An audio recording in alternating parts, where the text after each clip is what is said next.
नमस्कार, मैं इंजीनियर शुभम माथुर स्वागत करता हूं आपका अपने YouTube चैनल पे। तो आज का क्वेश्चन जो है परम्यूटेशन कॉम्बिनेशन से है। ठीक है, परम्यूटेशन कॉम्बिनेशन में थोड़ा सा जान लेते हैं। परम्यूटेशन कॉम्बिनेशन में क्या है अंतर। परम्यूटेशन में क्या होता है आपका अरेंजमेंट, और कॉम्बिनेशन में क्या होता है हमेशा सिलेक्शन।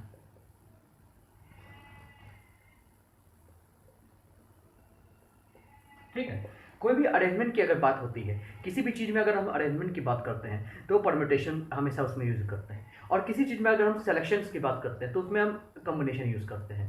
तो एक दो फॉर्मूला है, उसको याद रख लीजिएगा। एन पी आर का फॉर्मूला है एन का factorial upon N minus R का फैक्टोरियल, और एन सी आर का फॉर्मूला होता है एन का फैक्टोरियल अपॉन आर का फैक्टोरियल और एन माइनस आर का फैक्टोरियल। एन का फैक्टोरियल में क्या हो जाएगा, N into N minus one into N minus two into ऐसे सो ऑन चलते जाएगा। ठीक, तो ये इस तरह का फॉर्मूला यूज होता है, ये थोड़ा याद रख लीजिएगा। अब हम दो क्वेश्चन करेंगे, एक परम्यूटेशन से एक कॉम्बिनेशन से, तो आपको समझ में आ जाएगा कि हम क्या करना है। तो अब देखिए, सबसे पहला क्वेश्चन है how many arrangement can be made out of letter engineering. Engineering एक वर्ड दिया है, इसमें हमें पता करना है कि इसमें कितने अरेंजमेंट बन सकते हैं। ठीक है, तो हम यहाँ पे परम्यूटेशन यूज करने वाले हैं, क्योंकि हमने बताया है कि परम्यूटेशन हमेशा अरेंजमेंट ही होगा। ठीक है, तो अब देखिए इसमें क्या है, इसमें हम लगाएंगे एनपीआर, लेकिन इसमें सबसे पहले देखिए कितने वर्ड हैं, 1 2 3 4 5 6 7 8 9 10 11, टोटल 11 वर्ड है। तो टोटल कितना हो जाएगा, कितने अरेंजमेंट हो सकते हैं, 11 का फैक्टोरियल। लेकिन जब भी कोई भी वर्ड कॉमन होता है, जैसे मान लीजिए यहाँ पे ई कितने बार आया है, 1 2 3, ई यहाँ पे 3 बार आया है। इसी तरह अगर एन देखें कितनी बार आया है, 1 2, एन यहाँ पे 2 बार आया है। जी कितनी बार आया है, जी यहाँ पे 2 बार आया है। और कुछ दिख रहा है क्या आपको, आई, आई कितनी बार आया है, आई भी 2 बार आया है। ठीक है, तो इस तरीके से ई एन जी आई ये कुछ एक से ज़्यादा बार आए हैं। तो अगर ऐसा होता है तो डिवाइड में जितना बार आया होता है उसका फैक्टोरियल कर देते हैं। तो 11 का फैक्टोरियल अपॉन 3 का फैक्टोरियल इंटू 2 का फैक्टोरियल इंटू 2 का फैक्टोरियल इंटू 2 का फैक्टोरियल, ये आपका इसका अरेंजमेंट का आंसर होगा। अगर इसको हम थोड़ा सॉल्व करें तो आई थिंक आएगा 11 इंटू 10 इंटू 9, अब तो हम क्या कर सकते हैं, 9 का फैक्टोरियल रखते हैं अपॉन 3 का फैक्टोरियल 6 हो जाएगा इंटू 2 का फैक्टोरियल 2 और 2 का फैक्टोरियल 2, 2 का फैक्टोरियल 2, क्योंकि 2 इंटू 1 ही होगा तो 2 होगा। तो 2 टू द 4 4 टू जाएगा। ठीक है, ये 8 हम लिख सकते हैं। ठीक है, अगर 8 हम लिख सकते हैं तो ऑब्वियस सी बात है अब इसको थोड़ा सॉल्व करिएगा। आप सॉल्व करके आंसर नीचे कमेंट कीजिएगा कितना आया है। ठीक है, उस कमेंट करके मेरे को बताइएगा कितना आपका आंसर आ रहा है। ठीक है, ये तो परम्यूटेशन से आंसर हुआ। अब थोड़ा कॉम्बिनेशन का देखते हैं। कॉम्बिनेशन क्या होता है, in how many ways a committee of 6 member can be selected from 7 men and 5 ladies consisting of 4 men and 2 ladies. मतलब एक कमेटी है, ठीक है, उसमें टोटल 6 मेंबर हैं। 6 मेंबर हैं जिसमें आपके 4 मैन होंगे और 2 लेडी, और जो 4 मैन होंगे ये 7 मैन में से चुने जाएंगे यानी सिलेक्शन।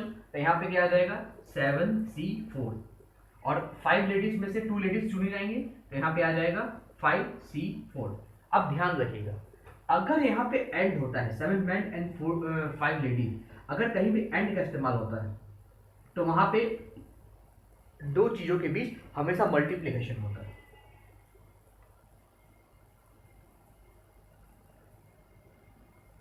और यही अगर और का इस्तेमाल होता है, 7 मैन और या और का इस्तेमाल होता है तो वहां पे एडिशन होता है। ये थोड़ा याद रखिएगा, यहाँ पे एंड का इस्तेमाल हुआ इसलिए 7C4 इंटू 5C4 आ जाएगा। तो आपका आ जाएगा 7 का फैक्टोरियल अपॉन 4 का फैक्टोरियल इंटू 3 का फैक्टोरियल इंटू 5 का फैक्टोरियल अपॉन 4 का फैक्टोरियल इंटू 1 का फैक्टोरियल। ठीक है, तो इसको क्या लिख सकते हैं, 7 इंटू 6 इंटू 5 इंटू 4 का फैक्टोरियल अपॉन 3 का फैक्टोरियल को 6 लिखते हैं इंटू 5 इंटू 4 का फैक्टोरियल अपॉन 4 का फैक्टोरियल इंटू 1 का फैक्टोरियल। 4 गया, यहाँ से 6 गया। ठीक है, अब देखिए यहाँ से क्या आ जाएगा, 7 इंटू 5 इंटू 4 का फैक्टोरियल। 4 का फैक्टोरियल क्या होता है, 4 3 12 12 24 इंटू 24 इंटू 5। अभी कैलकुलेट करके आप बताइएगा मेरे को कितना आंसर आ रहा है, और कमेंट में नीचे लिखिएगा। ठीक है, चलिए ये तो परम्यूटेशन कॉम्बिनेशन से था। चलिए कुछ रीजनिंग का देखते हैं। चलिए स्टूडेंट, अब रीजनिंग देखते हैं। अब रीजनिंग में क्या है, डाटा सफिशिएंसी से क्वेश्चन आया है। ठीक है, जो कि बहुत ज़्यादा आता है एग्जाम में। तो देखिए इसमें करना क्या होता है, each of the question below consist of a question and two statement number 1 and 2। 1 and 2, जैसे ये क्वेश्चन दिया है, स्टेटमेंट 1 एंड 2 दिया है, ठीक है। 1 and 2 given below it, you have to decide whether data provided in the question are sufficient to answer और not. एक क्वेश्चन दिया है, रो स्टेटमेंट दिया है, इसमें आपको मालूम करना है कि जो स्टेटमेंट दिया है वो सफिशिएंट आंसर करने के लिए कि नहीं। यहाँ पे 4-5 स्टेटमेंट दिया है। पहला statement 1 alone are sufficient to answer while statement 2 are not sufficient. वैसे statement 1 alone are not sufficient, statement 2 are sufficient. वैसे ही स्टेटमेंट 1 या स्टेटमेंट 2 दोनों में से कोई एक सफिशिएंट होगा, या स्टेटमेंट 1 और 2 आर दोनों सफिशिएंट नहीं है, और या स्टेटमेंट 1 एंड 2 दोनों नेसेसरी आंसर करने के लिए। 5 स्टेटमेंट दिया है। अब क्वेश्चन क्या है, which word in code language means flower. यहाँ पे कुछ कोड लैंग्वेज दिया है, उसका मीन्स फ्लावर है क्या, किस स्टेटमेंट से ढूंढ पाते हैं। तो पहले देखिए, डे फूल ला पेन, इसका मतलब रोज फ्लावर इज ब्यूटीफुल। फिर दिया है फू क्विज मीन्स ब्यूटीफुल ट्री। फिर दिया है स्टेटमेंट 2 में डे ला चीन means red rose flower, Apache means red tree. तो यहां से अब ध्यान से देखिए, कुछ चीजें आपको कॉमन खोजनी पड़ेंगी कि भाई यहाँ पे फ्लावर खोजना है तो फ्लावर कहाँ से मालूम चल सकता है। अब रोज फ्लावर इज ब्यूटीफुल, अब फ्लावर और कहाँ है, देखिए यहाँ पे फ्लावर है, तो इन दोनों में से कॉमन क्या है, रोज फ्लावर कॉमन है, रोज फ्लावर कॉमन है। तो यहाँ से डेला डेला यानी डे ला, ये क्या है, रोज फ्लावर।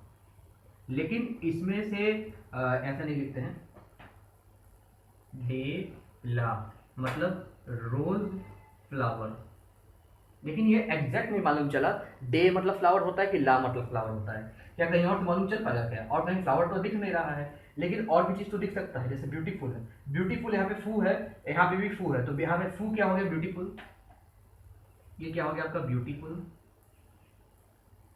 यानी ये ब्यूटीफुल है, ये डेला है, तो ऑब्वियस सी बात है ये पेन होगा, इज। ये मालूम चल गया, ये मालूम चल गया फू है, लेकिन ये नहीं मालूम चला डेला, और कहीं से मालूम चल नहीं पा रहा है क्योंकि पाचीन है इसमें, पाचीन का इससे कोई मतलब नहीं है, क्यूजी का इससे मतलब नहीं है, यानी फ्लावर का हमें मालूम नहीं चल पा रहा है। तो हमें रोज ऑफ फ्लावर ही मालूम है, मतलब कि स्टेटमेंट 1 और स्टेटमेंट 2 दोनों से कुछ मालूम नहीं चल पा रहा है।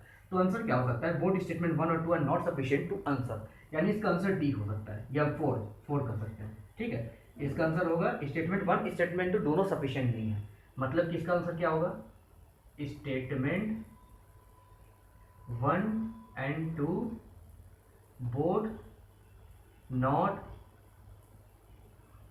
सफिशिएंट टू आंसर, ठीक है। तो ये थोड़ा ध्यान रखिएगा, ये बहुत ऐसे क्वेश्चंस आते हैं, बहुत अच्छा क्वेश्चंस है, आपका ईएससी में भी आते हैं, आपका गेट वगैरह में भी क्वेश्चंस आते हैं, और बहुत सारे ऐसे एग्जाम्स में भी आते हैं, एसएससी वगैरह में आते हैं, बैंक वगैरह में आते हैं, बहुत सारे ऐसे क्वेश्चंस आते हैं, ठीक है।